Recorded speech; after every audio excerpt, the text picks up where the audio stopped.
ਜਿਹੜਾ ਕਿ ਇਹਦੀ ਇੰਪੋਰਟੈਂਸ। ਵਾਹਿਗੁਰੂ ਜੀ ਕਾ ਖਾਲਸਾ, ਵਾਹਿਗੁਰੂ ਜੀ ਕੀ ਫਤਿਹ।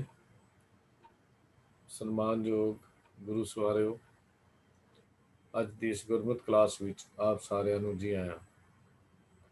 ਸਾਹਿਬ ਜੀ ਦੀ ਅਪਾਰ ਕਿਰਪਾ ਰਹਿਮਤ ਨਾਲ ਵਾਹਿਗੁਰੂ ਜੀ ਦੀਆਂ ਕੁਝ ਗੱਲਾਂ ਕਰਨ ਲਈ, ਸੁਣਨ ਲਈ ਸਮਾਂ ਪ੍ਰਾਪਤ ਹੋਇਆ ਹੈ। ਇਹਨਾਂ ਦਾ ਮਨੋਰਥ ਉਸ ਪਰਮੇਸ਼ਰ ਨਾਲ ਸਾਂਝ ਪਾਉਣਾ ਹੈ, ਮਿਲਾਪ ਕਰਨਾ ਹੈ। ਜਿਸ ਦੀਆਂ ਗੱਲਾਂ ਕਰੀਏ ਉਸ ਨਾਲ ਪਿਆਰ ਬਣਦਾ ਹੈ ਤੇ ਇਸ ਪਿਆਰ ਨਾਲ ਹੀ ਉਹਦੇ ਨਾਲ ਮਿਲਾਪ ਹੁੰਦਾ ਹੈ। ਇਹ ਗੁਰੂ ਦੀ ਕਿਰਪਾ ਬਖਸ਼ਿਸ਼ ਹੋਈ ਹੈ ਕਿ ਅਸੀਂ ਪਿਆਰੇ ਦੀਆਂ ਗੱਲਾਂ ਕਰਦੇ ਹਾਂ, ਉਹਦੀ ਯਾਦ ਵਿੱਚ ਜੁੜਦੇ ਹਾਂ। ਤੇ ਜਿਵੇਂ ਜਿਵੇਂ ਅਸੀਂ ਜੁੜਦੇ ਹਾਂ, ਜੇ ਸੱਚਮੁੱਚ ਅੰਦਰੋਂ ਜੁੜ ਜਾਈਏ ਤੇ ਨੇੜਤਾ ਹੋਰ ਵੱਧ ਜਾਏਗੀ। ਗੁਰੂ ਕਿਰਪਾ ਨਾਲ ਜਪ ਬਾਣੀ ਦੀ ਲੜੀਵਾਰ ਵਿਚਾਰ ਅਸੀਂ ਕਰ ਰਹੇ ਹਾਂ। ਗੁਰੂ ਨਾਨਕ ਪਾਤਸ਼ਾਹ ਦੀ ਉਚਾਰਨ ਕੀਤੀ ਹੋਈ ਬਾਣੀ, ਇਸ ਦੀ ਵਿਚਾਰ ਵੀਰ ਪ੍ਰਭ ਕੀਰਤਨ ਸਿੰਘ ਜੀ ਕਰਦੇ ਹਨ। ਅੱਜ 32ਵੀਂ ਪੌੜੀ ਦੀ ਵਿਚਾਰ ਆਰੰਭ ਹੋਣੀ ਹੈ। ਮੈਂ ਵੀਰ ਪ੍ਰਭ ਕੀਰਤਨ ਸਿੰਘ ਜੀ ਨੂੰ ਬੇਨਤੀ ਕਰ ਰਿਹਾ ਹਾਂ ਕਿ ਅੱਜ ਦੀ ਵਿਚਾਰ ਆਰੰਭ ਕਰਨ। ਵੀਰ ਪ੍ਰਭ ਕੀਰਤਨ ਸਿੰਘ ਜੀ। ਵਾਹਿਗੁਰੂ ਜੀ ਕਾ ਖਾਲਸਾ, ਵਾਹਿਗੁਰੂ ਜੀ ਕੀ ਫਤਿਹ।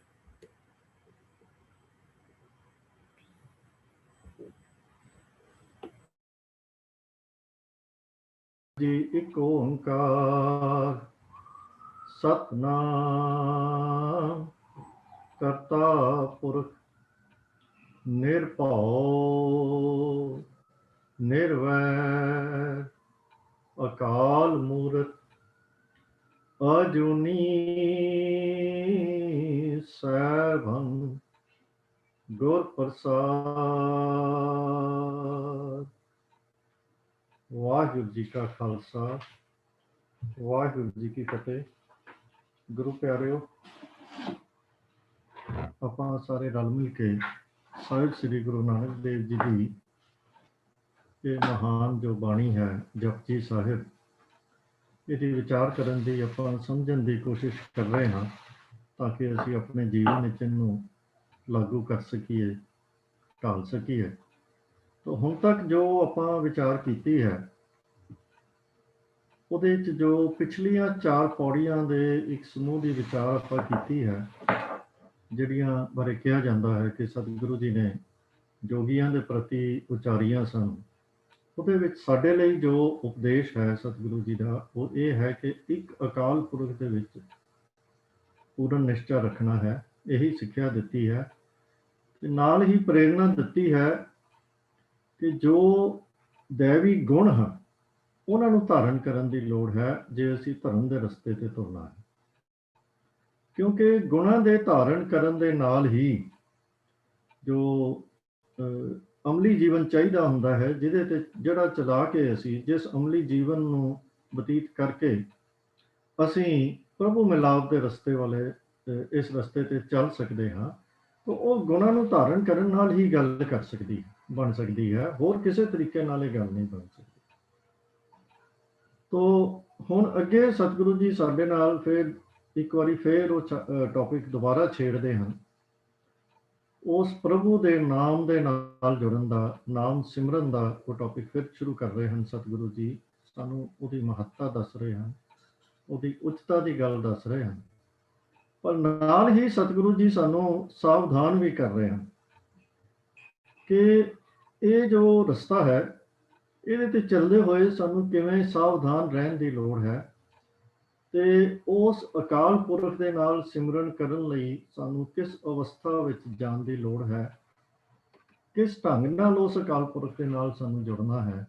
ਇਹਦੇ ਬਾਰੇ ਸਤਿਗੁਰੂ ਜੀ, ਇਹ ਬੜੀ ਛੋਟੀ ਜਿਹੀ 5 ਪੰਕਤੀਆਂ ਦੀ ਪੌੜੀ ਹੈ, ਲੇਕਿਨ ਜਿਹੜੇ ਇਹਦੇ ਸਿਧਾਂਤ ਸਤਿਗੁਰੂ ਜੀ ਨੇ ਸਾਨੂੰ ਸਪਸ਼ਟ ਕੀਤੇ ਹਨ, ਉਹ ਬਹੁਤ ਮਹਾਨ ਸਿਧਾਂਤ ਹਨ।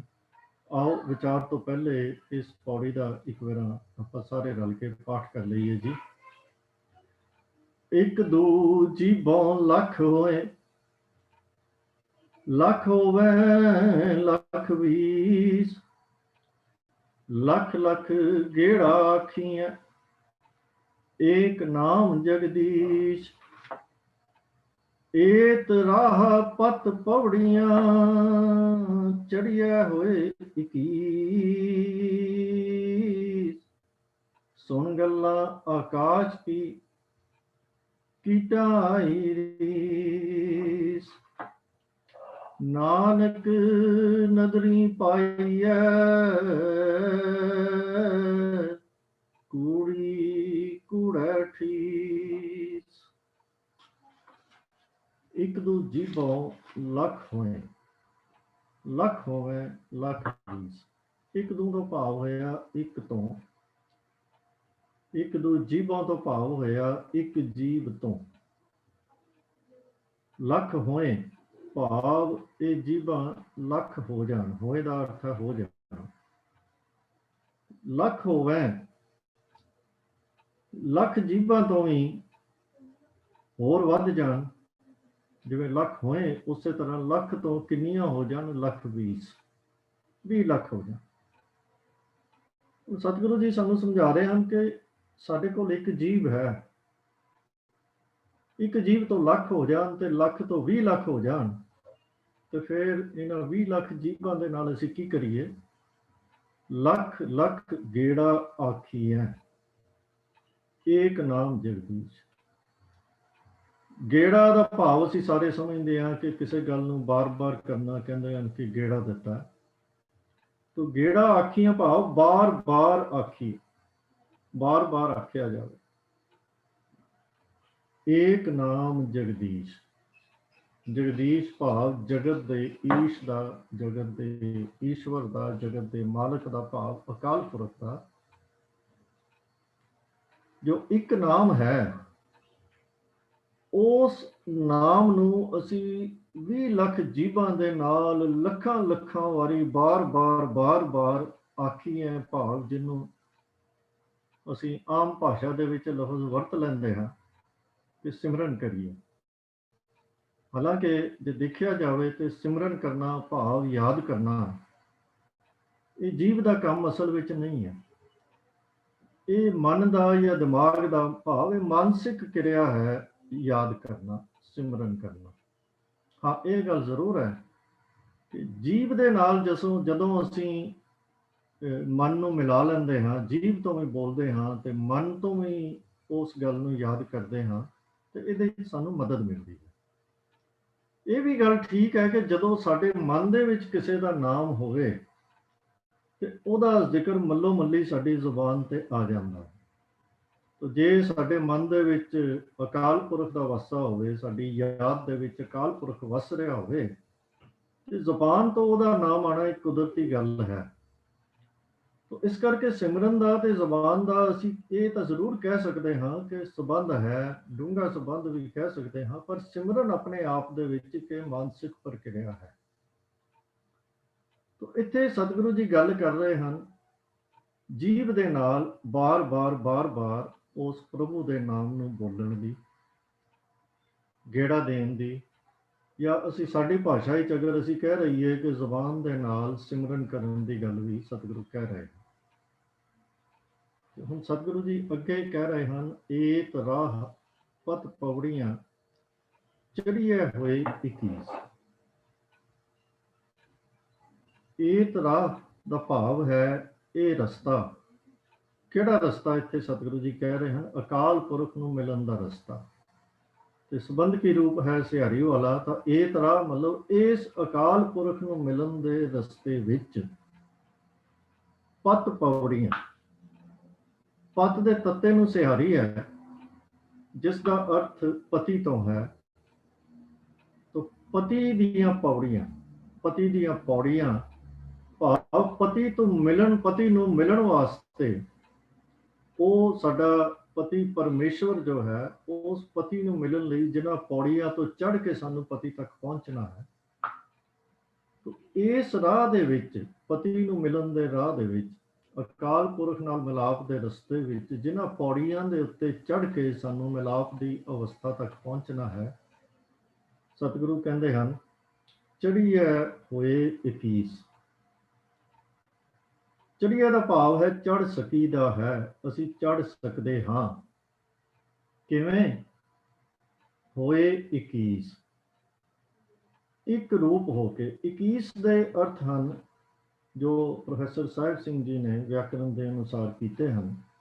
ਇਸ ਕਾਵ ਅੰਸ਼ ਦੇ ਚੜ੍ਹੀਏ ਹੋਏ 21 ਤਾਂ ਇਹਨਾਂ ਦੇ ਮਿਲਾ ਕੇ ਇਉਂ ਬਣਦੇ ਹਨ ਕਿ 21 ਦਾ ਅਰਥ ਜੇ ਅਸੀਂ ਲਈਏ ਕਿ ਇੱਕ ਰੂਪ ਹੋ ਕੇ, ਉਹ ਕਹਿੰਦੇ ਹਨ ਕਿ ਇਹਦਾ ਅਰਥ ਹੈ ਇੱਕ ਈਸ ਭਾਵ ਇੱਕ ਰੂਪ ਹੋ ਕੇ, ਆਪਾ ਭਾਵ ਮੁਕਾ ਕੇ, ਆਪਣੇ ਵਿੱਚੋਂ ਜਿਹੜੀ ਮੈਂ ਦੀ ਭਾਵਨਾ ਹੈ ਉਹਨੂੰ ਮੁਕਾ ਕੇ। ਤੋ ਜੇ ਅਸੀਂ 21 ਦੀ ਅਵਸਥਾ ਤੱਕ ਪਹੁੰਚ ਕੇ ਭਾਵ ਆਪਣੇ ਅੰਦਰੋਂ ਹਉਮੈ ਦੀ, ਮੈਂ ਦੀ ਜੋ ਭਾਵਨਾ ਹੈ ਉਹਨੂੰ ਮਿਟਾ ਕੇ ਆਪਣੇ ਆਪ ਨੂੰ ਉਹਦੇ ਨਾਲ ਹੀ ਟਿਊਨ ਕਰਕੇ, ਆਪਾਂ ਭਾਵ ਗਵਾ ਕੇ ਉਹਦੇ ਨਾਲ ਇੱਕ ਰੂਪ ਹੋ ਕੇ ਜੇ ਅਸੀਂ ਚੜ੍ਹੀਏ ਤਾਂ ਅਸੀਂ ਇਹਨਾਂ ਪੌੜੀਆਂ ਦੇ ਉੱਤੇ ਚੜ੍ਹ ਸਕਦੇ ਹਾਂ। ਭਾਵ ਜੇ ਅਸੀਂ ਉਸ ਅਕਾਲ ਪੁਰਖ ਨੂੰ ਮਿਲਣ ਦੇ ਰਸਤੇ ਦੇ ਉੱਤੇ ਤੁਰਨਾ ਹੈ, ਉਹਨਾਂ ਪੌੜੀਆਂ ਤੇ ਚੜ੍ਹਨਾ ਹੈ, ਤਾਂ ਚੜ੍ਹਨ ਦਾ ਢੰਗ ਇਹ ਹੈ ਕਿ ਅਸੀਂ ਉਸ ਅਕਾਲ ਪੁਰਖ ਦੇ ਨਾਲ ਆਪਾ ਭਾਵ ਗਵਾ ਕੇ ਹੀ ਉਹਨਾਂ ਪੌੜੀਆਂ ਤੇ ਚੜ੍ਹ ਕੇ ਉਹਨੂੰ ਮਿਲ ਸਕਦੇ ਹਾਂ, ਉਸ ਪਤੀ ਦੇ ਰਸਤੇ ਉੱਤੇ ਚੱਲ ਸਕਦੇ ਹਾਂ। ਅੱਗੇ ਸਤਿਗੁਰੂ ਜੀ ਕਹਿੰਦੇ ਹਨ, ਸੁਣ ਗੱਲਾਂ ਆਕਾਸ਼ ਕੀ, ਕੀਟਾਂ ਆਈ ਰੀਸ। ਸੁਣ ਭਾਵ ਸੁਣ ਕੇ ਆਕਾਸ਼ ਦੀਆਂ ਗੱਲਾਂ, ਕੀਟਾਂ ਭਾਵ ਕੀੜਿਆਂ ਨੂੰ ਆਈ ਰੀਸ। ਆਕਾਸ਼ ਦੀਆਂ ਗੱਲਾਂ ਸੁਣ ਕੇ ਕੀੜਿਆਂ ਨੂੰ ਵੀ ਇਹ ਰੀਸ ਆ ਗਈ। ਕੀ ਰੀਸ ਆ ਗਈ ਕਿ ਹੈ ਤਾਂ ਉਹ ਜ਼ਮੀਨ ਤੇ ਰਿੰਗਣ ਵਾਲਾ ਕੀੜਾ, ਪਰ ਉਹਨੂੰ ਰੀਸ ਆ ਗਈ ਕਿ ਮੈਂ ਆਕਾਸ਼ ਦੀਆਂ ਗੱਲਾਂ ਸੁਣੀਆਂ ਨੇ ਤੇ ਮੈਂ ਕਿਉਂ ਨਾ ਆਕਾਸ਼ ਵਿੱਚ ਉੱਡਾਂ। ਹੁਣ ਆਕਾਸ਼ ਵਿੱਚ ਉੱਡਣ ਲਈ ਤਾਂ ਪਹਿਲਾਂ ਉੱਡਣ ਦੀ ਜਾਂਚ ਆਣੀ ਚਾਹੀਦੀ ਹੈ। ਰਿੰਗਣ ਦੀ ਜਾਂਚ ਨਾਲ ਤਾਂ ਆਕਾਸ਼ ਤੱਕ ਨਹੀਂ ਪਹੁੰਚਿਆ ਜਾ ਸਕਦਾ। ਤੋ ਸਤਿਗੁਰੂ ਜੀ ਕਹਿੰਦੇ ਹਨ ਕਿ ਆਕਾਸ਼ ਦੀਆਂ ਗੱਲਾਂ ਸੁਣ ਕੇ ਕੀੜਿਆਂ ਦੇ ਮਨ ਦੇ ਵਿੱਚ ਵੀ ਇਹ ਆਇਆ, ਇਹ ਰੀਸ ਆ ਗਈ ਕਿ ਅਸੀਂ ਵੀ ਆਕਾਸ਼ ਤੱਕ ਅੱਪੜ ਜਾਈਏ। ਤੇ ਸਤਿਗੁਰੂ ਜੀ ਕਹਿੰਦੇ ਹਨ, ਨਾਨਕ ਨਦਰੀ ਪਾਈ ਹੈ, ਕੂੜੀ ਕੂੜੈ ਠੀਸ। ਨਦਰੀ ਦਾ ਭਾਵ ਹੈ ਅਕਾਲ ਪੁਰਖ ਦੀ ਨਦਰ ਦੇ ਨਾਲ, ਉਹਦੀ ਮਿਹਰ ਦੇ ਨਾਲ, ਜਾਂ ਉਹਦੀ ਮਿਹਰ ਦੀ ਨਜ਼ਰ ਦੇ ਨਾਲ ਪਾਈ ਹੈ। ਅਕਾਲ ਪੁਰਖ ਦੀ ਮਿਹਰ ਦੀ ਨਜ਼ਰ ਸਾਡੇ ਉੱਤੇ ਹੋਵੇ ਤੇ ਤਾਂ ਹੀ ਅਸੀਂ ਅਕਾਲ ਪੁਰਖ ਨੂੰ ਪਾ ਸਕਦੇ ਹਾਂ, ਉਹਦੇ ਨਾਲ ਮਿਲਾਪ ਸਾਡਾ ਹੋ ਸਕਦਾ ਹੈ। ਇਸ ਤੋਂ ਇਲਾਵਾ ਹੋਰ ਕੋਈ ਵੀ ਜੇ ਢੰਗ ਹੈ ਤਾਂ ਉਹਦੇ ਬਾਰੇ ਸਤਿਗੁਰੂ ਜੀ ਕਹਿੰਦੇ ਹਨ, ਕੂੜੀ ਕੂੜੈ ਠੀਸ। ਠੀਸ ਦਾ ਅਰਥ ਕੀਤਾ ਗਿਆ ਹੈ ਕਿ ਐਵੇਂ ਆਪਣੇ ਆਪ ਨੂੰ ਵੱਡਾ ਕਰਕੇ ਦੱਸਣਾ, ਜਾਂ ਇਉਂ ਕਹਿ ਲਈਏ ਕਿ ਆਪਣੇ ਆਪ ਨੂੰ ਵੱਡਾ ਕਰਕੇ ਦੱਸਣ ਲਈ ਕਿ ਮੈਂ ਇਹ ਕਰ ਦਿੱਤਾ ਹੈ, ਮੈਂ ਇਹ ਕਰ ਦਿੱਤਾ ਹੈ। ਉਹ ਕਹਿੰਦੇ ਹਨ ਕੂੜੀ, ਇਹ ਕੂੜੀਆਂ ਗੱਲਾਂ ਹਨ। ਤੇ ਕੌਣ ਕਰਦੇ ਹਨ? ਕੂੜਾ। ਇਹ ਕੂੜੇ ਮਨੁੱਖਾਂ ਦੀਆਂ ਹੀ ਕੂੜੀਆਂ ਗੱਲਾਂ ਹਨ। ਅਕਾਲ ਪੁਰਖ ਨੂੰ ਪਾਉਣ ਦੀ ਜਿੱਥੋਂ ਤੱਕ ਗੱਲ ਹੈ, ਉਹ ਕੇਵਲ ਉਸ ਦੀ ਮਿਹਰ ਨਾਲ ਹੀ ਪਾਇਆ ਜਾ ਸਕਦਾ ਹੈ। ਅਗਰ ਕੋਈ ਬੰਦਾ ਇਸ ਤੋਂ ਇਲਾਵਾ ਹੋਰ ਕੋਈ ਰਸਤਾ ਸਾਨੂੰ ਦੱਸੇ ਕਿ ਅਕਾਲ ਪੁਰਖ ਤੱਕ ਕਿਵੇਂ ਪਹੁੰਚਿਆ ਜਾ ਸਕਦਾ ਹੈ, ਤਾਂ ਉਹਦਾ ਸਤਿਗੁਰੂ ਕਹਿੰਦੇ ਹਨ ਕਿ ਇਹ ਕੂੜੇ ਬੰਦਿਆਂ ਦੀਆਂ ਕੂੜੀਆਂ ਗੱਲਾਂ ਹਨ, ਮਾੜੇ ਬੰਦਿਆਂ ਦੀਆਂ ਮਾੜੀਆਂ ਗੱਲਾਂ ਹਨ, ਘਟੀਆ ਬੰਦਿਆਂ ਦੀਆਂ ਘਟੀਆ ਗੱਲਾਂ ਹਨ। ਇਹਨਾਂ ਦੀ ਕੋਈ ਮਹੱਤਤਾ ਨਹੀਂ। ਇਹ ਐਵੇਂ ਹੀ ਆਪਣੀਆਂ, ਜਿਹਨੂੰ ਕਹਿੰਦੇ ਹਨ ਸ਼ੇਖ ਚਿੱਲੀ ਵਾਲੀਆਂ ਗੱਲਾਂ ਹਨ ਕਿ ਮੈਂ ਇਹ ਕੀਤਾ ਤੇ ਮੈਨੂੰ ਇਹ ਰੱਬ ਮਿਲ ਗਿਆ। ਇਹ ਸਭ ਝੂਠ ਵਾਲੀਆਂ ਗੱਲਾਂ ਹਨ, ਇਹਨਾਂ ਦੇ ਵਿੱਚ ਤੱਤ ਵਸਤੂ ਕੁਛ ਨਹੀਂ। ਤੋ ਇਹ ਆਪਾਂ ਆਖਰੀ ਅਰਥ ਕੀਤੇ ਹਨ ਇਹਨਾਂ ਪੰਜ ਪੰਕਤੀਆਂ ਦੀ ਇਸ ਪੌੜੀ ਦੇ। ਜਿੱਥੋਂ ਤੱਕ ਪਹਿਲੀਆਂ ਦੋ ਪੰਕਤੀਆਂ ਦਾ ਸਵਾਲ ਹੈ, ਤੋ ਉਹਦੇ ਬਾਰੇ ਸਪਸ਼ਟ ਹੀ ਹੈ ਕਿ ਸਤਿਗੁਰੂ ਜੀ ਨੇ ਇਹਦੇ ਵਿੱਚ ਜ਼ਿਕਰ ਕੀਤਾ ਹੈ ਕਿ ਅਸੀਂ ਆਪਣੀ ਜੀਭ ਦੇ ਨਾਲ, ਇੱਕ ਜੀਭ ਤੋਂ ਲੱਖ ਬਣ ਜਾਣ ਸਾਡੀਆਂ, ਲੱਖ ਤੋਂ 20 ਲੱਖ ਬਣ ਜਾਣ, ਤੇ 20 ਲੱਖ ਜੀਭਾਂ ਦੇ ਨਾਲ ਵੀ ਅਸੀਂ ਲੱਖ ਲੱਖ ਵਾਰੀ ਗੇੜਾ ਦੇ ਦੇ ਕੇ ਭਾਵ ਬਾਰ-ਬਾਰ ਅਕਾਲ ਪੁਰਖ ਦਾ ਨਾਮ ਦਾ ਅਸੀਂ ਜ਼ਬਾਨ ਦੇ ਨਾਲ ਬੋਲੀਏ, ਉਹਨੂੰ ਯਾਦ ਕਰੀਏ, ਉਹਦਾ ਸਿਮਰਨ ਕਰੀਏ। ਤੇ ਜਿੱਥੋਂ ਤੱਕ ਆਖਰੀ ਦੋ ਪੰਕਤੀਆਂ ਨੇ, ਉਹਨਾਂ ਦੇ ਵਿੱਚ ਵੀ ਸਤਿਗੁਰੂ ਜੀ ਦੀ ਜੋ ਭਾਵਨਾ ਹੈ ਕਿ ਇੱਕ ਪਾਸੇ ਕੀੜਿਆਂ ਦੇ ਮਨ ਦੇ ਵਿੱਚ ਆਕਾਸ਼ ਤੇ ਉੱਡਣ ਦੀ ਇੱਛਾ ਦੀ ਗੱਲ, ਜਿਵੇਂ ਆਪਾਂ ਕਹੀਏ ਕਿ ਸਤਿਗੁਰੂ ਜੀ ਇੱਕ ਵਿਅੰਗਾਤਮਕ ਤਰੀਕੇ ਨਾਲ ਆਪਣਾ ਆਈਡੀਆ ਕਨਵੇ ਕਰ ਰਹੇ ਹਨ। ਤੇ ਆਖਰੀ ਪੰਕਤੀ ਦੇ ਵਿੱਚ ਕੂੜੀ ਕੂੜਾ ਠੀਸ ਭਾਵ ਝੂਠੇ ਬੰਦਿਆਂ ਦੀ ਝੂਠੀ ਗੱਲ ਕਹਿ ਰਹੇ। ਤੋ ਇਹਨਾਂ ਦੋ ਹਿੱਸਿਆਂ ਦੀ ਭਾਵਨਾ ਜੋ ਹੈ, ਪਹਿਲੀਆਂ ਦੋ ਪੰਕਤੀਆਂ ਦੀ ਤੇ ਆਖਰੀ ਦੋ ਪੰਕਤੀਆਂ ਦੀ, ਉਹ ਸਪਸ਼ਟ ਹੈ। ਪਰ ਜੇ ਅਸੀਂ ਸਾਰੀ ਪੌੜੀ ਦਾ ਸਮੁੱਚੇ ਤੌਰ ਤੇ ਅਰਥ ਸਮਝਣਾ ਹੈ ਤਾਂ ਸਾਨੂੰ ਤੀਜੀ ਪੰਕਤੀ ਜੋ ਹੈ ਉਹਦੇ ਬਾਰੇ ਥੋੜੀ ਜਿਹੀ ਹੋਰ ਵਿਸਥਾਰ ਦੇ ਵਿੱਚ ਵਿਚਾਰ ਕਰਨੀ ਪਏਗੀ। ਉਹਦਾ ਇੱਕ ਕਾਰਨ ਇਹ ਵੀ ਹੈ ਕਿ ਇਸ ਪੰਕਤੀ ਦੇ ਅਰਥ ਵਿਦਵਾਨਾਂ ਨੇ ਦੋ ਤਰੀਕਿਆਂ ਨਾਲ ਕੀਤੇ। ਜੋ ਸਾਡੇ ਪੁਰਾਣੇ ਰਵਾਇਤੀ ਅਰਥ ਹਨ ਉਹ ਇਹ ਹਨ ਕਿ ਸਤਿਗੁਰੂ ਜੀ ਨੇ ਪਹਿਲਾਂ ਜੀਵ ਨਾਲ ਬਾਰ-ਬਾਰ ਸਿਮਰਨ ਕਰਨ ਦੀ ਪ੍ਰੇਰਨਾ ਦਿੱਤੀ ਹੈ, ਤੇ ਉਹਦੇ ਬਾਰੇ ਉਹਨਾਂ ਨੇ ਇਸ ਪੰਕਤੀ ਨੂੰ ਪਹਿਲੀਆਂ ਦੋ ਪੰਕਤੀਆਂ ਨਾਲ ਜੋੜ ਕੇ ਉਹ ਅਰਥ ਕਰਦੇ ਹਨ ਕਿ ਉਹ ਕਹਿੰਦੇ ਹਨ ਕਿ ਉਸ ਪਤੀ ਦੇ ਮਿਲਾਪ ਦਾ ਜਿਹੜਾ ਰਾਹ ਹੈ, ਪਤੀ ਮਿਲਾਪ ਦੀਆਂ ਜਿਹੜੀਆਂ ਪੌੜੀਆਂ ਹਨ, ਉਹ ਇਸੇ ਤਰ੍ਹਾਂ ਹੀ ਭਾਵ ਜ਼ਬਾਨ ਦੇ ਨਾਲ ਬਾਰ-ਬਾਰ ਪ੍ਰਭੂ ਨੂੰ ਯਾਦ ਕਰਕੇ ਇਹ ਪੌੜੀਆਂ ਚੜ੍ਹੀਆਂ ਜਾ ਸਕਦੀਆਂ ਹਨ। ਤੇ ਇਹਨਾਂ ਪੌੜੀਆਂ ਦੇ ਉੱਤੇ ਚੜ੍ਹ ਕੇ ਹੋਏ 21 ਭਾਵ ਉਸ ਅਕਾਲ ਪੁਰਖ ਈਸ਼ਵਰ ਦੇ ਨਾਲ ਇੱਕ ਹੋਇਆ ਜਾ ਸਕਦਾ। ਉਹ ਇਸ ਤਰ੍ਹਾਂ ਦੇ ਅਰਥ ਕਰਕੇ ਪਹਿਲਾਂ ਤਿੰਨਾਂ ਪੰਕਤੀਆਂ ਨੂੰ ਇੱਕੋ ਅਰਥ ਦੇ ਕੇ ਤੇ ਇੱਕੋ ਗੁੱਟ ਵਿੱਚ ਰੱਖ ਕੇ ਤੇ ਇਹਨਾਂ ਤਿੰਨਾਂ ਦੇ ਇਕੱਠੇ ਅਰਥ ਇਹ ਨਿਕਲਦੇ ਹਨ। ਪਰ ਜੇ ਇਹ ਅਸੀਂ ਠੀਕ ਮੰਨ ਲਈਏ ਤਾਂ ਜੋ ਭਾਵਨਾ ਸਤਿਗੁਰੂ ਜੀ ਅਗਲੀਆਂ ਦੋ ਪੰਕਤੀਆਂ ਦੇ ਵਿੱਚ ਪ੍ਰਗਟ ਕਰ ਰਹੇ ਹਨ, ਇਹ ਉਹਦੇ ਨਾਲ ਮੇਲ ਨਹੀਂ ਖਾਂਦਾ। ਕਿਉਂਕਿ ਜੇ ਸਤਿਗੁਰੂ ਜੀ ਨੇ ਸਾਨੂੰ ਇਹੀ ਉਪਦੇਸ਼ ਦਿੱਤਾ ਸੀ ਤਾਂ ਅੱਗੇ ਫਿਰ ਉਹ ਕੀਟਾਂ ਆਈ ਰੀਸ ਤੇ ਕੂੜੀ ਕੂੜਾ ਠੀਸ, ਇਹ ਗੱਲ ਸਮਝ ਨਹੀਂ ਆਉਂਦੀ ਕਿ ਇਹ ਸ਼ਬਦ ਕਿਉਂ ਵਰਤੇ ਗਏ।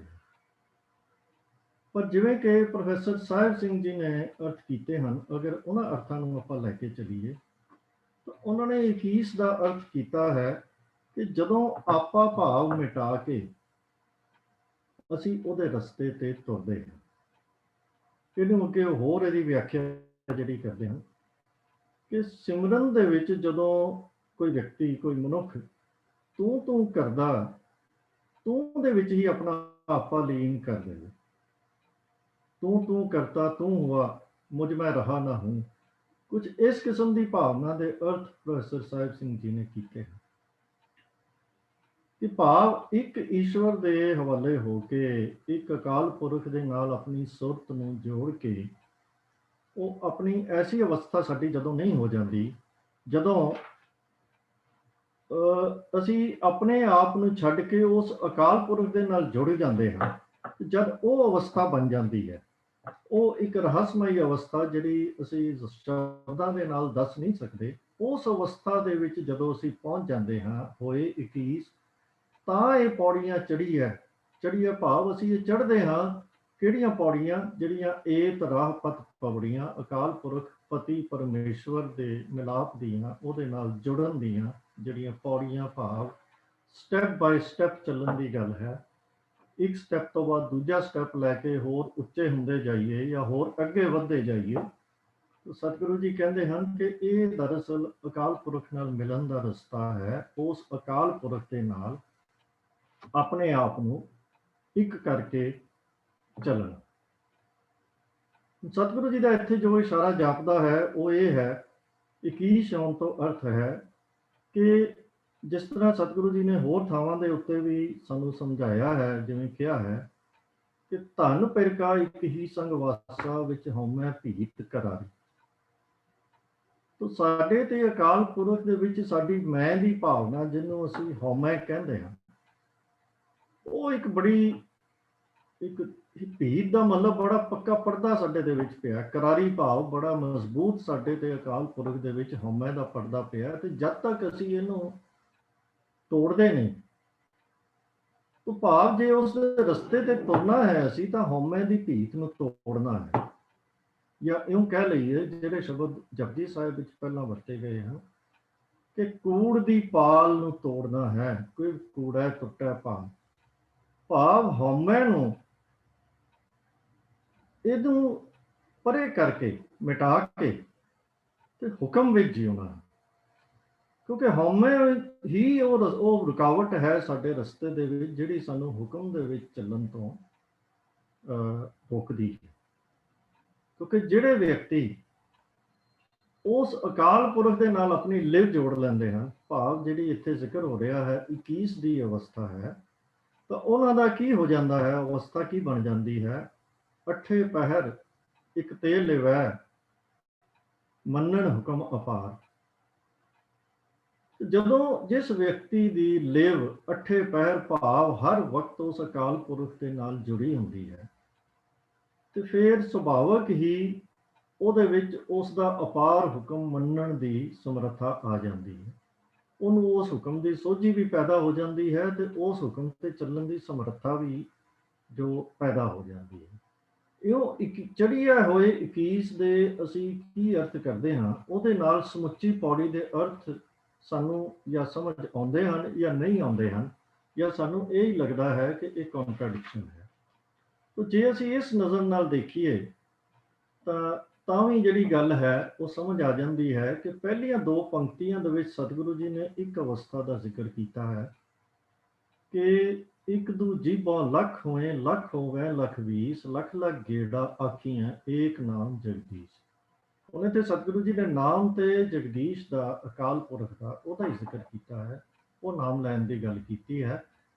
ਪਰ ਨਾਲ ਇੱਕ ਧਿਆਨ ਦੇਣ ਵਾਲੀ ਗੱਲ ਹੈ ਕਿ ਇੱਥੇ ਗਿਣਤੀਆਂ ਮਿੰਟੀਆਂ ਸਾਰੀਆਂ ਉਹਨਾਂ ਨੇ ਕਰ ਦਿੱਤੀਆਂ ਕਿ ਸਾਡੀ ਜੀਭ ਵੀ 1 ਤੋਂ ਲੱਖ ਹੋ ਜਾਏ ਤੇ ਲੱਖ ਤੋਂ 20 ਲੱਖ ਹੋ ਜਾਏ ਤੇ 20 ਲੱਖ ਤੋਂ ਫਿਰ ਲੱਖ ਲੱਖ ਵਾਰ ਅਸੀਂ ਸਿਮਰਨ ਕਰ ਰਹੇ ਹਾਂ, ਕਿ ਭਾਵ ਅਸੀਂ ਇਸ ਚੱਕਰ ਵਿੱਚ ਪੈ ਜਾਈਏ ਕਿ ਅਸੀਂ ਕਿੰਨੀ ਵਾਰ ਉਸ ਅਕਾਲ ਪੁਰਖ ਦਾ ਨਾਮ ਜਪਿਆ ਹੈ।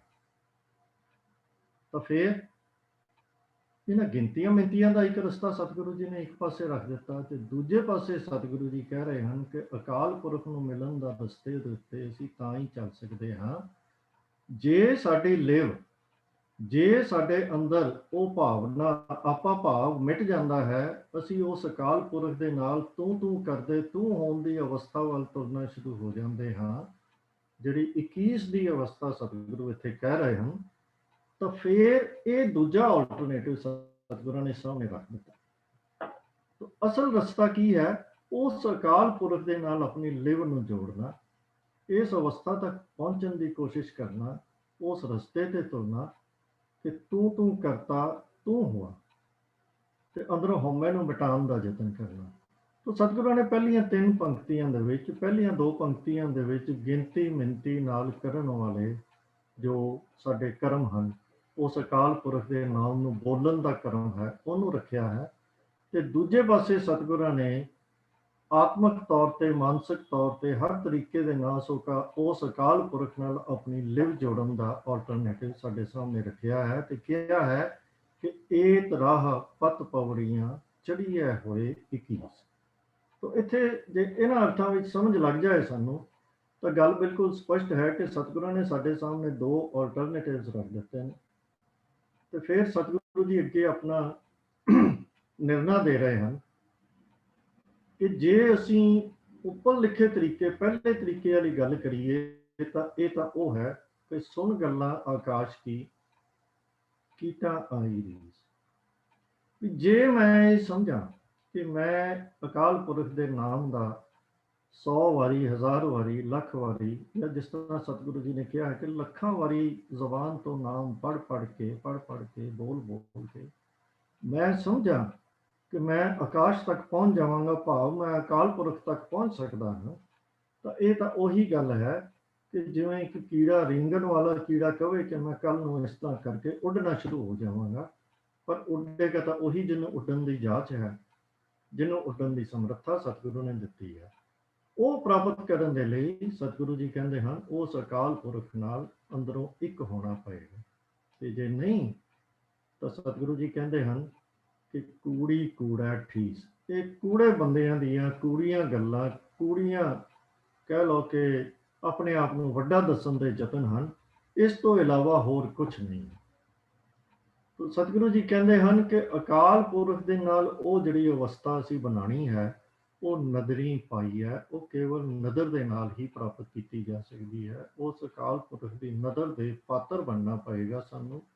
ਤੇ ਤਾਂ ਇਹ ਤੀਜੀ ਪੰਕਤੀ ਵਿੱਚ ਜੋ ਰਾਹ ਸਤਿਗੁਰਾਂ ਨੇ ਸਾਨੂੰ ਦੱਸਿਆ, ਏਤ ਰਾਹ ਪਤ ਪਵੜੀਆਂ ਚੜ੍ਹੀਏ ਹੋਏ 21, ਤਾਂ ਇਸ ਰਸਤੇ ਦੇ ਉੱਤੇ ਅਸੀਂ ਤੁਰ ਸਕਦੇ ਹਾਂ ਤੇ ਉਸ ਅਕਾਲ ਪੁਰਖ ਨੂੰ ਪ੍ਰਾਪਤ ਕਰ ਸਕਦੇ ਹਾਂ। ਗਿਣਤੀਆਂ ਮਿੰਤੀਆਂ ਨਾਲ ਅਸੀਂ ਕੁਝ ਨਹੀਂ ਪ੍ਰਾਪਤ ਕਰ ਸਕਦੇ।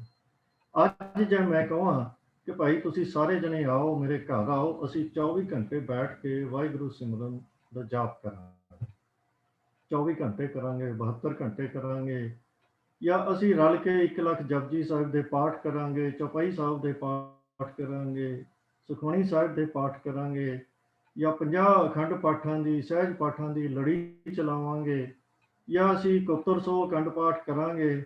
ਇਹ ਸਾਰੀਆਂ ਗੱਲਾਂ ਅਸੀਂ ਸਾਰੇ ਸੁਣਦੇ ਰਹਿੰਦੇ ਹਾਂ।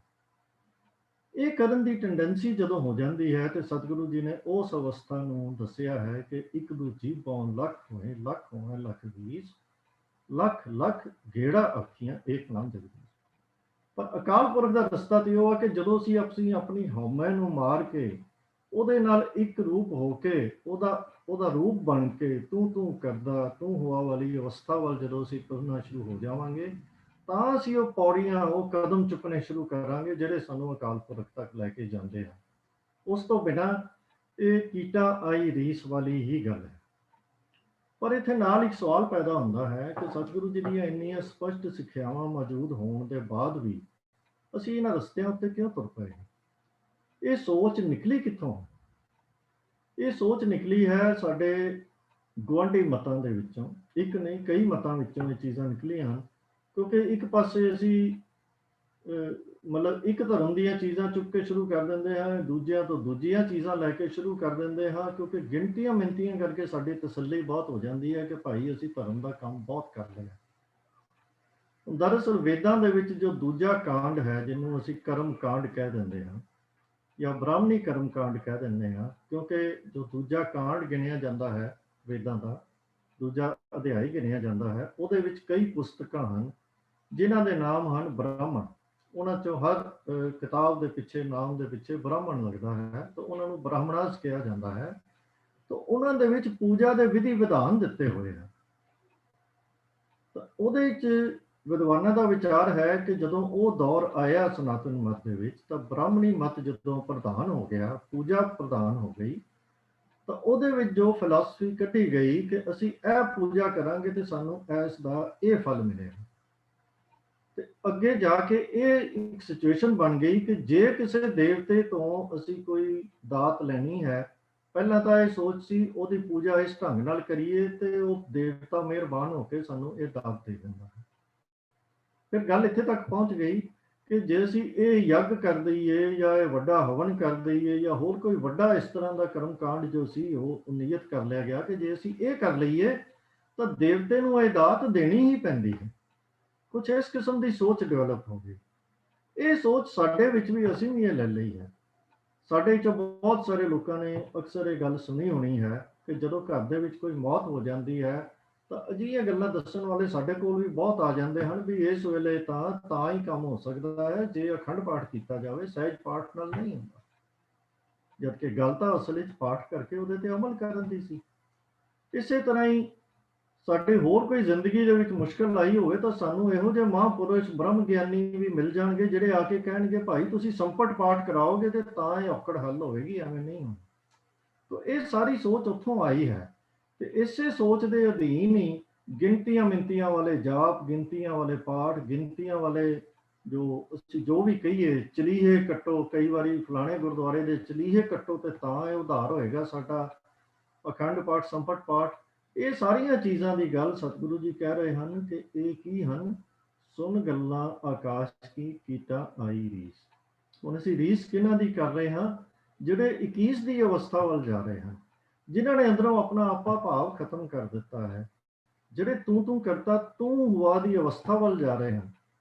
ਉਹਨਾਂ ਦੀ ਬਰਾਬਰੀ ਜੇ ਅਸੀਂ ਸਮਝੀਏ ਕਿ ਅਸੀਂ ਗਿਣਤੀਆਂ ਮਿਣਤੀਆਂ ਦੇ ਮੰਤਰ, ਜਾਪ, ਪਾਠ ਆਦਿਕ ਦੇ ਨਾਲ ਕਰ ਸਕਦੇ ਹਾਂ, ਉਹਨਾਂ ਵਰਗੇ ਬਣ ਸਕਦੇ ਹਾਂ, ਉਹਨਾਂ ਵਾਂਗ ਆਕਾਸ਼ ਦੀਆਂ ਉਡਾਰੀਆਂ ਲਗਾ ਸਕਦੇ ਹਾਂ, ਤਾਂ ਫਿਰ ਸਾਡੀ ਹਾਲਤ ਤਾਂ ਉਹਨਾਂ ਕੀੜਿਆਂ ਵਾਲੀ ਗੱਲ ਹੈ ਜਿਨ੍ਹਾਂ ਨੂੰ ਰੀਸ ਆ ਗਈ ਹੈ ਕਿ ਮੈਂ ਵੀ ਆਕਾਸ਼ ਦੀਆਂ ਉਡਾਰੀਆਂ ਭਰਾਂ। ਤੇ ਇਹ ਜਿਹੜੀ ਗੱਲ ਹੈ ਕੂੜੀ ਕੂੜਾ ਠੀਸ ਤੋਂ ਵੱਧ ਕੁਝ ਵੀ ਨਹੀਂ, ਕਿਉਂਕਿ ਇਹ ਅਵਸਥਾ ਜੋ ਪ੍ਰਾਪਤ ਹੋਣੀ ਹੈ ਉਹ ਸਤਿਗੁਰੂ ਜੀ ਕਹਿੰਦੇ ਹਨ ਕਿ ਨਾਨਕ ਨਦਰੀ ਪਾਈ ਹੈ ਕੂੜੀ ਕੂੜਾ ਠੀਸ। ਇਹ ਅਵਸਥਾ ਕੇਵਲ ਨਦਰ ਦੇ ਨਾਲ ਹੀ, ਉਹਦੀ ਮਿਹਰ ਦੇ ਨਾਲ ਹੀ ਪ੍ਰਾਪਤ ਹੋ ਸਕਦੀ ਹੈ। तो अगे चलिए जी, अगली पौड़ी जो इस तो है ਹੁਣ ਇਸੇ ਵਿਸ਼ੇ ਨੂੰ ਸਤਿਗੁਰੂ ਜੀ ਅੱਗੇ ਚਲਾਉਂਦੇ ਹੋਏ ਕਹਿ ਰਹੇ ਹਨ, ਜਿਵੇਂ ਇਹ ਪਹਿਲੀਆਂ ਦੋ ਪੰਕਤੀਆਂ ਦੇ ਵਿੱਚ ਇਹ ਗੱਲ ਦੱਸੀ ਗਈ ਹੈ ਕਿ ਅਸੀਂ ਬਾਰ-ਬਾਰ ਗਿਣਤੀਆਂ ਕਰ ਕਰਕੇ ਆਪਣੇ ਆਪ ਨੂੰ ਤਸੱਲੀ ਕਰ ਲਈਏ ਕਿ ਮੈਂ ਇੰਨੀ ਵਾਰੀ ਵਾਹਿਗੁਰੂ ਨੂੰ ਯਾਦ ਕਰ ਲਿਆ ਹੈ ਜਾਂ ਇੰਨੀ ਵਾਰੀ ਇਹ ਚੰਗਾ ਕੰਮ ਕਰ ਲਿਆ ਹੈ। ਤੇ ਸਤਿਗੁਰੂ ਜੀ ਕਹਿੰਦੇ ਹਨ ਕਿ ਜੇ ਅਸੀਂ ਇਹ ਕੰਮ ਕਰ ਵੀ ਰਹੇ ਹਾਂ ਤੇ ਇਹਦੇ ਵਿੱਚ ਸਾਡੀ ਕੀ ਬਹਾਦਰੀ ਹੈ। ਸਤਿਗੁਰੂ ਜੀ ਅਗਲੀ ਪੌੜੀ ਆਓ ਉਹਦਾ ਪਾਠ ਕਰ ਲਈਏ ਪਹਿਲੇ। ਹਾਂਜੀ। ਆਖਣ ਜ਼ੋਰ ਚੁਪੈ ਨ ਜ਼ੋਰ, ਜ਼ੋਰ ਨ ਮੰਗਣ ਦੇਣ ਨ ਜ਼ੋਰ, ਜ਼ੋਰ ਨ ਜੀਵਨ ਮਰਨ ਨ ਜ਼ੋਰ, ਜ਼ੋਰ ਨ ਰਾਜ ਮਾਲ ਮਨ ਸੋਰ, ਜ਼ੋਰ ਨ ਸੁਰਤੀ ਗਿਆਨ ਵਿਚਾਰ, ਜ਼ੋਰ ਨ ਜੁਗਤੀ ਛੁਟੈ ਸੰਸਾਰ, ਜਿਸ ਹੱਥ ਜ਼ੋਰ ਕਰ ਵੇਖੈ ਸੋਏ, ਨਾਨਕ ਉੱਤਮ ਨੀਚ ਨਾ ਕੋਏ। ਆਖਣ ਜ਼ੋਰ ਚੁਪੈ ਨਾ ਜ਼ੋਰ। ਆਖਣ ਦਾ ਭਾਵ ਹੈ ਆਖਣ ਵਿੱਚ। ਜ਼ੋਰ ਦਾ ਅਰਥ ਹੈ ਸਮਰੱਥਾ ਹੋਣੀ, ਇਖਤਿਆਰ ਹੋਣਾ ਜਾਂ ਆਪਣੀ ਮਰਜ਼ੀ ਦੇ ਨਾਲ ਕੋਈ ਕੰਮ ਕਰਨ ਦੀ ਸਮਰੱਥਾ ਹੋਣੀ। ਚੁੱਪ ਹੈ ਨਾ ਜ਼ੋਰ। ਚੁੱਪ ਰਹਿਣ ਦੇ ਵਿੱਚ ਵੀ ਤੇ ਅੱਗੇ ਹੈ ਇਖਤਿਆਰ ਨਾ ਜ਼ੋਰ, ਕੋਈ ਇਖਤਿਆਰ ਨਹੀਂ। ਨਾ ਦੋਹਾਂ ਨਾਲ ਜੁੜਦਾ ਹੈ ਕਿ ਨਾ ਤਾਂ ਸਾਡਾ ਆਖਣ ਦੇ ਵਿੱਚ ਜਾਂ ਬੋਲਣ ਦੇ ਵਿੱਚ, ਕਹਿਣ ਦੇ ਵਿੱਚ ਸਾਡਾ ਕੋਈ ਇਖਤਿਆਰ ਹੈ, ਸਾਡਾ ਕੋਈ ਜ਼ੋਰ ਚੱਲਦਾ ਹੈ, ਤੇ ਨਾ ਹੀ ਚੁੱਪ ਰਹਿਣ ਦੇ ਵਿੱਚ ਸਾਡਾ ਕੋਈ ਇਖਤਿਆਰ ਹੈ। ਭਾਵ ਜੇ ਅਸੀਂ ਕੋਈ ਗੱਲ ਆਖਦੇ ਵੀ ਹਾਂ ਜਾਂ ਚੁੱਪ ਕਰਕੇ ਵੀ ਰਹਿਣਾ ਚਾਹੁੰਦੇ ਹਾਂ, ਅਸੀਂ ਬੋਲਣਾ ਹੈ ਜਾਂ ਚੁੱਪ ਕਰਨਾ ਹੈ, ਉਹ ਦਰਅਸਲ ਸਾਡੇ ਇਖਤਿਆਰ ਦੇ ਵਿੱਚ ਨਹੀਂ ਹੈ, ਉਹ ਸਾਡੀ ਸਮਰੱਥਾ ਦੇ ਵਿੱਚ ਨਹੀਂ ਹੈ। ਜ਼ੋਰ ਨਾ ਮੰਗਣ ਦੇਣ ਨਾ ਜ਼ੋਰ। ਮੰਗਣ ਵਿੱਚ ਵੀ ਸਾਡਾ ਕੋਈ ਜ਼ੋਰ ਨਹੀਂ, ਇਖਤਿਆਰ ਨਹੀਂ, ਤਾਕਤ ਨਹੀਂ ਜਾਂ ਸਮਰੱਥਾ ਨਹੀਂ, ਤੇ ਨਾ ਹੀ ਦੇਣ ਦੇ ਵਿੱਚ। ਭਾਵ ਨਾ ਮੰਗਣ ਵਿੱਚ ਸਾਡੇ ਕੋਲ ਮਰਜ਼ੀ ਚੱਲਦੀ ਹੈ ਤੇ ਨਾ ਦੇਣ ਵਿੱਚ ਸਾਡੀ ਕੋਲ ਮਰਜ਼ੀ ਚੱਲਦੀ ਹੈ। ਜ਼ੋਰ ਨਾ ਜੀਵਨ ਮਰਨ ਨਾ ਜ਼ੋਰ। ਜੀਵਨ ਵਿੱਚ ਜਾਂ ਮਰਨ ਵਿੱਚ, ਜੀਵਨ ਭਾਵ ਜੀਵਨ ਵਿੱਚ ਤੇ ਮਰਨ ਵਿੱਚ, ਦੋਹਾਂ ਦੇ ਵਿੱਚ ਹੀ ਸਾਡੀ ਕੋਈ ਸਮਰੱਥਾ ਜੋ ਹੈ ਉਹ ਕੋਈ ਕੰਮ ਨਹੀਂ ਦਿੰਦੀ। ਅਸੀਂ ਆਪਣੀ ਮਰਜ਼ੀ ਨਾਲ ਨਾ ਜੀ ਸਕਦੇ ਹਾਂ ਨਾ ਮਰ ਸਕਦੇ ਹਾਂ। ਜ਼ੋਰ ਨਾ ਰਾਜ ਮਾਲ ਮਨ ਸੋਰ। ਰਾਜ ਮਾਲ ਇਹਨਾਂ ਦੋਹਾਂ ਨੂੰ, ਭਾਵ ਰਾਜ ਮਤਲਬ ਜੋ ਸਾਡੀ ਵਰਲਡਲੀ ਅਥਾਰਟੀ ਹੈ, ਮਾਲ ਭਾਵ ਜੋ ਸਾਡੇ ਪਾਸ ਸਾਡੀਆਂ ਪੋਜੈਸ਼ਨਸ ਹਨ, ਉਹਨਾਂ ਨੂੰ ਇਕੱਠਾ ਕਰਨ ਵਿੱਚ, ਇਹਨਾਂ ਦੋਵਾਂ ਦੇ ਵਿੱਚ ਵੀ ਸਾਡਾ ਕੋਈ ਜ਼ੋਰ ਨਹੀਂ ਚੱਲਦਾ। ਅਤੇ ਨਾ ਹੀ ਰਾਜ ਤੇ ਮਾਲ ਦੇ ਕਰਕੇ ਸਾਡੇ ਮਨ ਵਿੱਚ ਜਿਹੜਾ ਹੰਕਾਰ ਪੈਦਾ ਹੋ ਜਾਂਦਾ ਹੈ, ਸਾਡੇ ਮਨ ਦੇ ਵਿੱਚ ਫੂੰ ਫਾਂ ਚੱਲਦੀ ਰਹਿੰਦੀ ਹੈ, ਮਨ ਦੇ ਵਿੱਚ ਤਰ੍ਹਾਂ ਤਰ੍ਹਾਂ ਦੇ ਖਿਆਲਾਂ ਦਾ ਸ਼ੋਰ ਪਿਆ ਰਹਿੰਦਾ ਹੈ ਕਿ ਮੈਂ ਇਹ ਕਰ ਦਿਆਂਗਾ, ਉਹ ਕਰ ਦਿਆਂਗਾ, ਕਿਉਂਕਿ ਮੇਰੇ ਕੋਲ ਰਾਜ ਆ ਗਿਆ ਹੈ, ਮਾਲ ਆ ਗਿਆ ਹੈ। ਤੇ ਸਤਿਗੁਰੂ ਜੀ ਕਹਿੰਦੇ ਹਨ ਕਿ ਉਹਦੇ ਵਿੱਚ ਵੀ ਸਾਡਾ ਕੋਈ ਜ਼ੋਰ ਨਹੀਂ ਚੱਲਦਾ। ਜ਼ੋਰ ਨਾ ਸੁਰਤੀ। ਸੁਰਤ ਵਿੱਚ ਭਾਵ ਜਿਹੜੀ ਸਾਡੀ ਜਾਗੀ ਹੋਈ ਆਤਮਿਕ ਅਵਸਥਾ ਹੈ, ਸੁਰਤ ਵਿੱਚ ਹੋਣਾ ਹੁੰਦਾ ਹੈ ਜਦੋਂ ਕਿਸੇ ਨੂੰ ਹੋਸ਼ ਹੋਵੇ। ਤਾਂ ਇੱਥੇ ਸਤਿਗੁਰੂ ਜੀ ਆਤਮਿਕ ਪੱਧਰ ਤੇ ਇਸ਼ਾਰਾ ਕਰ ਰਹੇ ਹਨ ਕਿ ਆਤਮਿਕ ਜਾਗ ਦੇ ਵਿੱਚ, ਗਿਆਨ ਭਾਵ ਗਿਆਨ ਪ੍ਰਾਪਤ ਕਰਨ ਦੇ ਵਿੱਚ ਤੇ ਵਿਚਾਰ ਕਰਨ ਦੇ ਵਿੱਚ। ਹੁਣ ਪਹਿਲੇ ਸਤਿਗੁਰੂ ਜੀ ਨੇ ਇਸ ਦੁਨਿਆਵੀ ਗੱਲਾਂ ਦੀ ਉਹਨਾਂ ਦਾ ਜ਼ਿਕਰ ਕੀਤਾ ਹੈ। ਉਹ ਸਤਿਗੁਰੂ ਜੀ ਧਰਮ ਦੇ ਖੇਤਰ ਵਿੱਚ ਹੀ ਆਤਮਿਕ ਪੱਧਰ ਤੇ ਗੱਲ ਕਰ ਰਹੇ ਹਨ ਕਿ ਨਾ ਤਾਂ ਇਹ ਸਾਡੇ ਵੱਸ ਵਿੱਚ ਹੈ, ਸਾਡੇ ਇਖਤਿਆਰ ਵਿੱਚ ਹੈ ਕਿ ਅਸੀਂ ਆਤਮਿਕ ਤੌਰ ਤੇ ਆਪਣੇ ਆਪ ਨੂੰ ਜਾਗਰਤ ਰੱਖ ਸਕੀਏ ਜਾਂ ਕਰ ਸਕੀਏ, ਨਾ ਹੀ ਅਸੀਂ ਗਿਆਨ ਪ੍ਰਾਪਤ ਕਰਨ ਦੇ ਵਿੱਚ ਸਾਡਾ ਕੋਈ ਇਖਤਿਆਰ ਹੈ, ਅਤੇ ਨਾ ਹੀ ਵਿਚਾਰ ਕਰਨ ਦੇ ਵਿੱਚ ਕੋਈ ਸਾਡਾ ਇਖਤਿਆਰ ਹੈ। ਤਾਂ ਸਤਿਗੁਰੂ ਜੀ ਕਹਿੰਦੇ ਹਨ ਕਿ ਆਤਮਿਕ ਜਾਗਦੀ ਅਵਸਥਾ ਵਿੱਚ ਗਿਆਨ ਪ੍ਰਾਪਤ ਕਰਨ ਦੇ ਵਿੱਚ ਵਿਚਾਰ ਕਰਨ ਦੇ ਵਿੱਚ ਵਿਚਾਰ ਵੀ ਬੜੀ ਸੋਹਣੀ ਕੋਈ ਕਰਦਾ ਹੈ, ਬੜੇ ਵਧੀਆ ਵਧੀਆ ਵਿਚਾਰ ਦੇ ਦਿੰਦੇ ਹਨ, ਗਿਆਨ ਬੜਾ ਵਧੀਆ ਹੈ, ਆਤਮਿਕ ਤੌਰ ਤੇ ਜਾਗਰਤ ਹੈ। ਇਹ ਸਾਰੇ ਚੀਜ਼ਾਂ ਵੀ ਭਾਵ ਧਾਰਮਿਕ ਖੇਤਰ ਦੇ ਵਿੱਚ ਵੀ ਇਹ ਸਾਡਾ ਕੋਈ ਜ਼ੋਰ ਨਹੀਂ ਚੱਲਦਾ, ਅਸੀਂ ਆਪਣੇ ਬਲ ਦੇ ਉੱਤੇ ਆਪਣੀ ਸਮਰੱਥਾ ਦੇ ਨਾਲ ਇਹ ਪ੍ਰਾਪਤੀ ਨਹੀਂ ਕਰ ਸਕਦੇ। ਜ਼ੋਰ ਨਾ ਜੁਗਤੀ ਛੁਟੈ ਸੰਸਾਰ। ਜੁਗਤੀ ਤੋਂ ਭਾਵ ਹੈ ਉਹ ਜੁਗਤ ਦੇ ਵਿੱਚ ਰਹਿਣਾ ਜਾਂ ਉਹ ਰਹਿਤ ਦੇ ਵਿੱਚ ਰਹਿਣਾ, ਭਾਵ ਜ਼ਿੰਦਗੀ ਦੀ ਉਹ ਜੁਗਤੀ ਜਿਹਨੂੰ ਅਸੀਂ ਕਹਿ ਸਕਦੇ ਹਾਂ ਜਾਂ ਰਹਿਤ ਕਹਿ ਸਕਦੇ ਹਾਂ। ਛੁਟੈ ਭਾਵ ਮੁਕਤ ਹੁੰਦਾ ਹੈ, ਮੁਕਤ ਹੋ ਜਾਂਦਾ ਹੈ। ਸੰਸਾਰ ਭਾਵ ਅਸੀਂ ਜਨਮ ਤੇ ਮਰਨ ਦੇ ਗੇੜ ਦੇ ਵਿੱਚੋਂ ਛੁੱਟ ਜਾਂਦੇ ਹਾਂ। ਭਾਵ ਉਸ ਜੁਗਤੀ ਵਿੱਚ ਵੀ ਰਹਿਣ ਉੱਤੇ ਵੀ ਸਾਡਾ ਕੋਈ ਇਖਤਿਆਰ ਨਹੀਂ। ਸਤਿਗੁਰੂ ਕਹਿੰਦੇ ਹਨ ਭਾਵ ਜਿਸ ਐਸੀ ਕੋਈ ਜੁਗਤੀ ਦੇ ਵਿੱਚ ਅਸੀਂ ਆਪਣੇ ਜ਼ੋਰ ਨਾਲ, ਆਪਣੇ ਇਖਤਿਆਰ ਨਾਲ, ਆਪਣੀ ਸਮਰੱਥਾ ਮਰਜ਼ੀ ਦੇ ਨਾਲ ਨਹੀਂ ਅਸੀਂ ਰਹਿ ਸਕਦੇ, ਜਿਹਦੇ ਨਾਲ ਸਾਡਾ ਜਨਮ ਮਰਨ ਵੀ ਕੱਟਿਆ ਜਾਏ। ਇਹਨਾਂ ਸਾਰੀਆਂ ਪੰਕਤੀਆਂ ਦੇ ਵਿੱਚ ਸਤਿਗੁਰੂ ਜੀ ਨੇ ਉਹੀ ਗੱਲ ਕਹੀ ਹੈ ਜੋ ਪਹਿਲਾਂ ਸ਼ੁਰੂ ਦੇ ਵਿੱਚ ਸਤਿਗੁਰੂ ਜੀ ਨੇ ਹੁਕਮ ਦੀ ਪੌੜੀ ਦੇ ਵਿੱਚ ਗੱਲ ਸਮਝਾਈ ਸੀ ਕਿ ਅਸੀਂ ਹੁਕਮ ਇਤਨਾ ਬੇਅੰਤ ਹੈ ਕਿ ਹਰ ਚੀਜ਼ ਇਸ ਜਗਤ ਦੀ ਹੁਕਮ ਦੇ ਵਿੱਚ ਚੱਲ ਰਹੀ ਹੈ। ਹੁਣ ਇਸੇ ਗੱਲ ਨੂੰ ਹੀ ਸਤਿਗੁਰੂ ਜੀ ਨੇ ਦੂਜੇ ਢੰਗ ਦੇ ਨਾਲ ਸਾਨੂੰ ਸਮਝਾ ਦਿੱਤਾ ਹੈ ਕਿ ਇਹ ਕੰਮ ਕਰਨ ਦੇ ਵਿੱਚ ਵੀ ਮੇਰੇ ਵੱਸ ਵਿੱਚ ਨਹੀਂ ਹੈ, ਇਹ ਕੰਮ ਕਰਨਾ ਵੀ ਮੇਰੇ, ਇਹ ਸਾਰੀਆਂ ਗੱਲਾਂ ਉਹਨਾਂ ਨੇ ਗਿਣਾ ਕੇ ਸਾਨੂੰ ਸਮਝਾਇਆ ਹੈ ਕਿ ਇਹ ਸਾਰਾ ਕੁਝ ਜੇ ਮੈਂ ਚਾਹਾਂ ਕਿ ਮੈਂ ਹੀ ਕਰਨਾ ਹੈ, ਮੈਂ ਆਪਣੀ ਮਰਜ਼ੀ ਨਾਲ ਕਰ ਸਕਦਾ ਹਾਂ, ਮੇਰੇ ਸਮਰੱਥਾ ਹੈ, ਮੈਂ ਇਹ ਕਰ ਸਕਦਾ ਹਾਂ, ਤਾਂ ਸਤਿਗੁਰੂ ਜੀ ਕਹਿੰਦੇ ਹਨ ਇਹ ਸੋਚ ਹੀ ਗਲਤ ਹੈ। ਕਿਉਂਕਿ ਅਸਲ ਦੇ ਵਿੱਚ ਸਾਡੇ ਕੋਲ ਕੋਈ ਐਸਾ ਇਖਤਿਆਰ, ਐਸਾ ਕੋਈ ਸਮਰੱਥਾ, ਐਸਾ ਜ਼ੋਰ, ਐਸਾ ਬਲ, ਐਸਾ ਤਾਕਤ ਕਿਸੇ ਵੀ ਨਜ਼ਰ ਨਾਲ ਦੇਖਿਆ ਸਾਡੇ ਵਿੱਚ ਇਹੋ ਜਿਹੀ ਗੱਲ ਕੁਛ ਨਹੀਂ। ਔਰ ਅਸੀਂ ਆਪਣੇ ਜੀਵਨ ਦੇ ਵੱਲ ਨਜ਼ਰ ਮਾਰੀਏ ਕਿ ਜਿਹੜੀਆਂ ਜਿਹੜੀਆਂ ਚੀਜ਼ਾਂ ਦੇ ਵਿੱਚ ਸਾਨੂੰ ਲੱਗਦਾ ਹੈ ਕਿ ਅਸੀਂ ਬਹੁਤ ਚੰਗੇ ਹਾਂ, ਉਹਨਾਂ ਦਾ ਜਰਾ ਧਿਆਨ ਨਾਲ ਅਸੀਂ ਦੇਖੀਏ।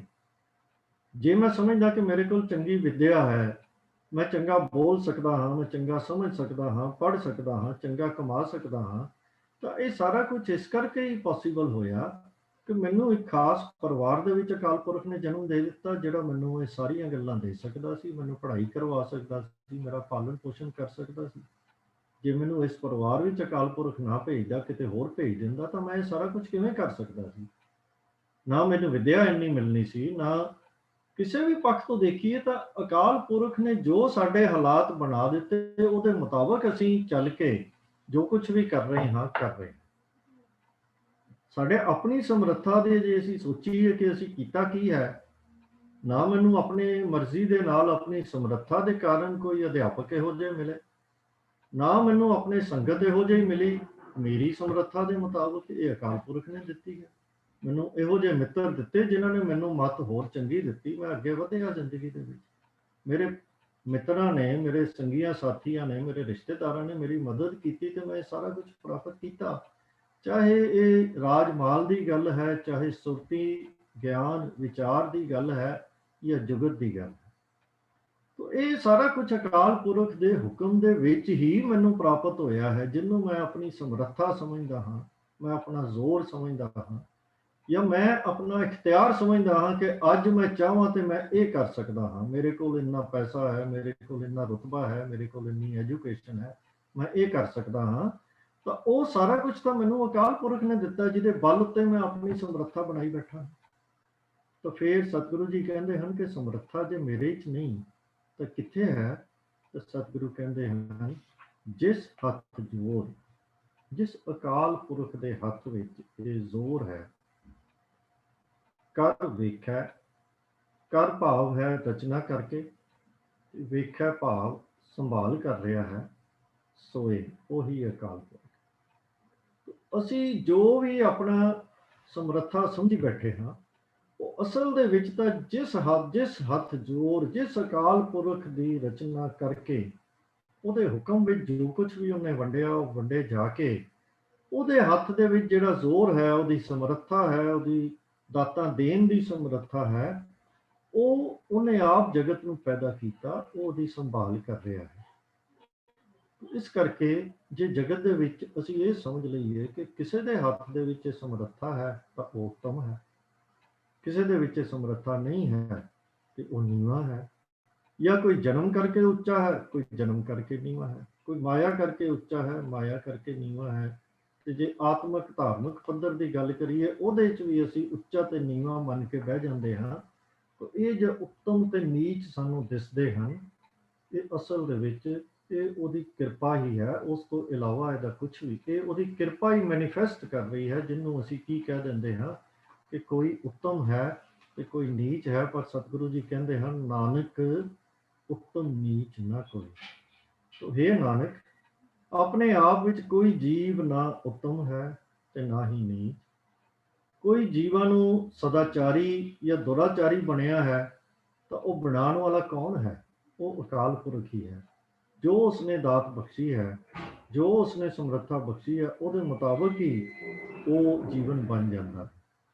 ਪਰ ਇਹ ਜਿਹੜੀ ਅਵਸਥਾ ਹੈ, ਜਦੋਂ ਇਨਸਾਨ ਇਹ ਸਮਝੇ ਕਿ ਮੈਨੂੰ ਸਭ ਕੁਝ ਹੁਕਮ ਦੇ ਵਿੱਚ ਹੀ ਪ੍ਰਾਪਤ ਹੋਇਆ ਹੈ, ਜਿਹੜੇ ਨੀਚ ਜਿਨ੍ਹਾਂ ਨੂੰ ਅਸੀਂ ਕਹਿ ਦਿੰਦੇ ਹਾਂ ਉਹ ਵੀ ਉਹਦੇ ਹੁਕਮ ਦੇ ਵਿੱਚ ਹੀ ਹਨ, ਉੱਤਮ ਜਿਨ੍ਹਾਂ ਨੂੰ ਕਹਿ ਦਿੰਦੇ ਆ ਉਹ ਵੀ ਉਹਦੇ ਹੁਕਮ ਦੇ ਵਿੱਚ ਹੀ ਹਨ, ਉਹਦੀ ਬਖਸ਼ਿਸ਼ ਦੇ ਨਾਲ, ਉਹਦੀ ਨਜ਼ਰ ਦੇ ਨਾਲ ਹੀ ਹਨ। ਪਰ ਇਹ ਅਵਸਥਾ ਇੱਕ ਵਿਅਕਤੀ ਦੀ, ਇੱਕ ਮਨੁੱਖ ਦੀ ਕੇਵਲ ਸਿਮਰਨ ਦੀ ਬਰਕਤ ਨਾਲ ਹੀ ਬਣ ਸਕਦੀ ਹੈ। ਤੇ ਜਦੋਂ ਇਹ ਅਵਸਥਾ ਬਣ ਜਾਂਦੀ ਹੈ ਕਿ ਜਦੋਂ ਸਾਨੂੰ ਨਾ ਕੋਈ ਉੱਤਮ ਦਿਸਦਾ ਹੈ, ਨਾ ਨੀਚ ਦਿਸਦਾ ਹੈ, ਤਾਂ ਹੀ ਉਸ ਅਕਾਲ ਪੁਰਖ ਦੇ ਨਾਲ, ਜੋ ਸਤਿਗੁਰਾਂ ਨੇ ਪਿਛਲੀ ਪੌੜੀ ਦੇ ਵਿੱਚ ਜ਼ਿਕਰ ਕੀਤਾ ਸੀ ਕਿ ਇਹ ਤਰਾਹ ਪਤ ਪੌੜੀਆਂ ਚੜ੍ਹੀਏ ਹੋਏ 21, ਇਹ ਉਸ ਅਵਸਥਾ ਵਾਲੀ ਗੱਲ ਹੈ ਕਿ ਉਹਦੇ ਨਾਲ ਮਿਲਣ ਦੇ ਰਸਤੇ ਦੇ ਉੱਤੇ ਵੀ ਅਸੀਂ ਤਾਂ ਹੀ ਕਰ ਚੱਲ ਸਕਦੇ ਹਾਂ ਜਦੋਂ ਸਾਡੀ ਸਿਮਰਨ ਦੀ ਬਰਕਤ ਦੇ ਨਾਲ ਇਹ ਅਵਸਥਾ ਬਣ ਜਾਵੇ ਕਿ ਸਾਨੂੰ ਨਾ ਤਾਂ ਕੋਈ ਉੱਤਮ ਦਿਸੇ ਤੇ ਨਾ ਨੀਚ ਦੱਸੇ, ਕੋਈ ਚੰਗਾ ਨਾ ਦਿਸੇ, ਕੋਈ ਮਾੜਾ ਨਾ ਦਿਸੇ, ਸਭ ਦੇ ਵਿੱਚ ਉਸ ਅਕਾਲ ਪੁਰਖ ਦੀ ਜੋਤ ਦਿਸਣੀ ਸ਼ੁਰੂ ਹੋ ਜਾਏ। ਕੋਈ ਸਦਾਚਾਰੀ, ਕੋਈ ਦੁਰਾਚਾਰੀ, ਕਿਸੇ ਵੀ ਕਿਸਮ ਨਾਲ ਸਾਨੂੰ ਕਿਸੇ ਦੇ ਵਾਸਤੇ ਮਨ ਦੇ ਵਿੱਚ ਕੋਈ ਉਹੋ ਜਿਹੀ ਭਾਵਨਾ ਨਾ ਪੈਦਾ ਹੋਵੇ ਕਿ ਮੈਂ ਉੱਚਾ ਹਾਂ ਤੇ ਉਹ ਨੀਵਾਂ ਹੈ, ਜਾਂ ਮੈਂ ਨੀਵਾਂ ਹਾਂ ਤੇ ਉਹ ਉੱਚਾ ਹੈ। ਤਾਂ ਸਤਿਗੁਰੂ ਜੀ ਕਹਿੰਦੇ ਹਨ ਕਿ ਨਾਨਕ ਉੱਤਮ ਨੀਚ ਨਾ ਕਰੋ। ਤਾਂ ਇਹਨਾਂ ਦੋ ਪੌੜੀਆਂ ਦੇ ਵਿੱਚ ਜੋ ਅੱਜ ਆਪਾਂ ਵਿਚਾਰ ਕੀਤੀ ਹੈ, ਇੱਕ ਵਾਰੀ ਸੰਖੇਪ ਵਿੱਚ ਉਹਨਾਂ ਨੂੰ ਰਿਵਾਈਜ਼ ਕਰ ਲਈਏ। ਇਹਨਾਂ ਦੇ ਦੋ ਸਾਡੇ ਸਾਹਮਣੇ ਮੁੱਖ ਉਪਦੇਸ਼ ਸਤਿਗੁਰੂ ਜੀ ਨੇ ਰੱਖੇ ਹਨ। ਤਾਂ ਪਹਿਲੀ ਪੌੜੀ ਦੇ ਵਿੱਚ ਸਤਿਗੁਰੂ ਜੀ ਨੇ ਜੋ ਦੱਸਿਆ ਲੱਖ ਲੱਖ ਗੇੜਾ ਆਖੀਆਂ ਦੇ, ਤਾਂ ਉਹਨਾਂ ਨੇ ਪੌੜੀ ਦੇ ਅੰਤ ਵਿੱਚ ਜਿਹੜਾ ਸਾਨੂੰ ਉਪਦੇਸ਼ ਦਿੱਤਾ ਉਹ ਇਹ ਸੀ, ਨਾਨਕ ਨਦਰੀ ਪਾਈ, ਕਿ ਉਸ ਅਕਾਲ ਪੁਰਖ ਤੱਕ ਪਹੁੰਚਣ ਦਾ ਰਸਤਾ ਜੋ ਹੈ, ਉਹਦੇ ਉੱਤੇ ਚੱਲਣ ਦੇ ਲਈ, ਉਹਦੇ ਨਾਲ ਮਿਲਾਪ ਦੇ ਲਈ, ਉਹਦੇ ਨਾਲ ਮਿਲਣ ਦੇ ਲਈ ਸਾਨੂੰ ਉਸ ਦੀ ਬਖਸ਼ਿਸ਼ ਦੀ ਲੋੜ ਹੈ, ਉਹਦੀ ਨਜ਼ਰ ਦੀ ਲੋੜ ਹੈ। ਅਸੀਂ ਆਪਣੀ ਸਮਝ ਦੇ ਮੁਤਾਬਕ ਕਿੰਨੇ ਯਤਨ ਕਰੀ ਜਾਈਏ, ਕਿੰਨੇ ਕਰਮ ਕਾਂਡ ਕਰੀ ਜਾਈਏ, ਇਹ ਸਾਰੀਆਂ ਜਾਂ ਤਾਂ ਇਹਨੂੰ ਅਸੀਂ ਇਸ ਕੈਟੇਗਰੀ 'ਚ ਰੱਖ ਲਈਏ ਕਿ ਸੁਣ ਗੱਲਾਂ ਆਕਾਸ਼ ਕੀ ਕੀਤਾ ਆਈ ਰੀਸ, ਤੇ ਜਾਂ ਫਿਰ ਇੱਕ ਕੂੜੀ ਕੂੜਾ ਠੀਸ ਹੈ। ਪ੍ਰਾਪਤੀ ਦਾ ਇੱਕੋ ਹੀ ਰਾਹ ਹੈ, ਅਕਾਲ ਪੁਰਖ ਦੀ ਨਜ਼ਰ, ਤੇ ਸਾਡਾ ਤੇ ਕੰਮ ਇੱਕੋ ਹੀ ਹੈ ਕਿ ਉਹਦੀ ਨਜ਼ਰ ਦੇ ਪਾਤਰ ਬਣਨ ਵਾਸਤੇ ਹਮੇਸ਼ਾ ਯਤਨ ਕਰਦੇ ਰਹੀਏ, ਤਾਂ ਕਿ ਉਹਦੀ ਨਜ਼ਰ ਸਾਡੇ ਤੇ ਹੋਵੇ ਤੇ ਅਸੀਂ ਅਕਾਲ ਪੁਰਖ ਨੂੰ ਮਿਲਾਪ ਦੇ ਰਾਹ, ਇਹ ਤਰਾਹ ਪਤ ਪੌੜੀਆਂ ਉੱਤੇ ਅਸੀਂ ਚੱਲ ਸਕੀਏ। ਤੇ ਦੂਜੀ ਪੌੜੀ ਦੇ ਵਿੱਚ ਜਿਹੜਾ ਸਤਿਗੁਰੂ ਜੀ ਨੇ ਸਾਨੂੰ ਮੁੱਖ ਉਪਦੇਸ਼ ਦਿੱਤਾ ਹੈ, ਉਹ ਅਖੀਰ ਦੀ ਪੰਕਤੀ ਦੇ ਵਿੱਚ ਉਹ ਵਿਜ਼ਨ ਜਿਹੜਾ ਸਾਡੀ ਅਵਸਥਾ ਉਹ ਬਣਾਉਣ ਦਾ ਉਪਦੇਸ਼ ਦਿੱਤਾ ਹੈ ਕਿ ਨਾਨਕ ਉੱਤਮ ਨੀਚ ਨਾ ਕਰੋ।